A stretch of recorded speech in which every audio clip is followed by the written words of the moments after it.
I did not find any better school. It is a wonderful international school.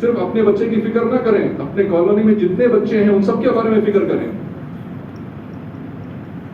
جو بچیاں 9 سال سے اوپر ہوتی ہیں ان کے لیے کسی گھر کے اندر جو مستورات پڑھا سکتی ہیں ان کے لیے انتظام کریں. یہ سارا اوور آل ڈیولپمنٹ کے لیے ہمیں فکر کرنا ہے. اور اس کے ساتھ بھی ماشاءاللہ جیسے بتایا کہ ہماری صلاحیتیں پوری کی پوری طرح دین پر لگیں. اس کے لیے ہمارے پروفیشن میں، ہمارے ڈومین میں سب سے زیادہ ضرورت اس بات کی ہے کہ ہم اپنے آپ کو اپ اسکل کریں. ہمارے ڈومین میں جتنا ہو سکتا ہے ہمارے وقت نکال کر کے ایسی کوشش کرنا ہے کہ ہمارے ٹیم میں، ہمارے ڈپارٹمنٹ میں ہر کوئی ہم سے آ کر کے حل پوچھے، کہ ہمارا نالج سٹیٹس اتنا رہے کہ ہر کوئی ہم سے آ کر کے اپنا کام کے بارے میں ہم سے کنسلٹ کرے، کہ ہماری ٹیکنیکلٹی، ہمارا اسکل سیٹ، ہمارا جو بھی ڈومین ہو وہ اتنا اعلیٰ ہو، اتنا بہتر ہو. کم سے کم ہر 6 منتھس میں، سال میں 2 مرتبہ تو ہمارا اپ اسکلنگ ضرور ہو. ہمارے ڈومین کے اندر تبلیغ یہی ہے. اور یہ ساری باتوں کے لیے بھائی ماشاءاللہ جیسے بولے، ایک تو محنت کرنا ہے، اس کے ساتھ ساتھ اللہ سے مانگنا بھی ہے، کہ ہر ایک کے حق میں اللہ سے گڑ گڑا کر مانگنا ہے، نام لے کر کے دعا کرنا ہے. زور زبردستی تو کسی پر ہے نہیں. اور جیسے بتایا کہ چلیں گے ہم، راستے اللہ کھولیں گے. اس کے لیے اللہ سے راستے مانگنا ہے، کہ جتنا اللہ پاک کے پاس مانگ کر کے راستے کھلوائیں گے، اللہ سبحانہ و تعالیٰ سارے عالم کے لیے راستے کھولیں گے. تو ابھی انشاءاللہ بھائی جیسے ظہر سے پہلے حلقے لگائے گئے تھے اسی طرح بھی حلقے لگا لیں گے. کہ ہاں بھائی ماشاءاللہ ایک تقاضا آیا ہے.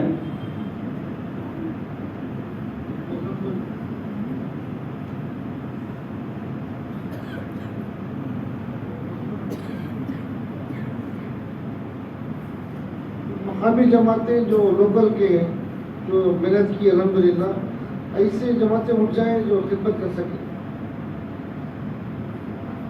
خدمت کے لیے بڑا مجمع ہے، پورے جا کر کھا نہیں سکتے. 100 ساتھی کی ضرورت ہے. اور اس کے علاوہ باہر کی جماعتیں بھی آئی ہیں بھائی. باہر کی جماعتیں، مالک پٹلہ کی جماعت آئی ہے، خدمت کے لیے تیار تھی. صبح میں کل صبح تک رہی. پوری جماعت اٹھ جائے بھائی. یادگیر کی جماعت پوری جماعت اٹھ جائے. دھلیا کی جماعت پوری جماعت اٹھ جائے. کھلا کر کھائے انشاءاللہ نفع ہوگا. احمد نگر، حلقہ احمد نگر کی جماعت، ورتل کی جماعت، واپسی کی جماعت بھائی، کاروبار کی جماعت، واپسی کی جماعت ہے. اور اس کے علاوہ شانتی نگر، حلقہ شانتی نگر کے ساتھی بھائی تیار ہے ماشاءاللہ. حلقہ معمور آج ان کی خدمت بھی ہے. حلقہ معمور کے ساتھی کتنے ہوئے ساتھی؟ اور جو 3 دن لگا کر آئے، 3 چندر کی جماعت، آلہ کی جماعت، تو یہ ساتھ جو ہے اچھے کسی میں چل جائے. باقی حضرات بیٹھے رہے بھائی، یہ تو خدمت والوں کو کیا جا رہا ہے. لیجیے ہمیں ابھی حلقے لگا لیں گے انشاءاللہ. ساتھی ذرا راستہ دے دیں جانے والوں کو. ماشاءاللہ یہ ساتھی تو بہت اعلیٰ درجے پائیں گے انشاءاللہ. پورا خدمت کا مجمع پہلے مہمانوں کو کھلائیں گے پھر بعد میں کھائیں گے. اللہ بہت قبول فرمائے. اچھا بھائی یہ جو حلقے ظہر سے پہلے لگے تھے، حی علی الصلاۃ، اس حصے میں یہ پلر سے اس ڈور تک سلطان شاہ کے سارے حلقے لگیں گے. سلطان شاہ کے ذمہ دار ساتھی کہاں ہیں بھائی؟ ذرا کھڑے ہو جائیں. اس حصے میں سلطان شاہ کے حلقے لگیں گے. یعنی سلطان شاہ بیٹھ بولے تو اس طرف سلطان شاہ سے لے کر ہوسکوٹے تک جتنے حلقے آتے ہیں، السو، فردوس، ہوسکوٹے تک، خیار پورا، مہادی، توحید اور اس طرف رحمت نگر تک، مبارک رحمت نگر تک، اور اس کے پیچھے یشن پور، ایم ایس پانڈیا، چکپراوار. ساتھی بیٹھے رہے بھائی، ابھی نہ اٹھیں. یلہنکا کا تک اس طرف، اور سامنے کے حصے میں بھائی جتنے ہمارے مزمل کے زون کے حلقے ہیں، رانی روڈ سرکل سے لے کر ایئرپورٹ تک جتنے حلقے آتے ہیں وہ یہاں سامنے کے حصے میں آ جائیں گے. اور یہ دوسرے پلر کے بعد آخر تک جتنے کمار پیٹ زون کے، جے پی نگر سے لے کے میسور روڈ تک، یہ پورا حصہ وجے نگر، وہ سارا حصہ جو ہے دوسرے پلر کے بعد کے پیچھے کا حصہ. اور حیا علی الفلاح میں اس شروع سے آخر تک جے نگر زون یعنی بنگڈا روڈ، یہ سارا حصہ جو ہے پسو روڈ اور بنگڈا روڈ کا پورا حصہ اس طرف حیا علی الفلاح میں. کون ساتھی ہے بھائی؟ عارفین بھائی اور اکبر بھائی. جی ہاں بھائی، یہ جتنے اس طرف کے حلقے ہیں سارے ساتھی اپنا حلقہ لگائیں اور جو باتیں کہی گئی ہیں اس کے بارے میں فکر کریں. جی بھائی ساتھی حلقہ لگا لیں. ہاں اس کے بعد دعا ہوگی، اس کے بعد سارے مجمع کے لیے انشاءاللہ کھانے کا نظم بھی.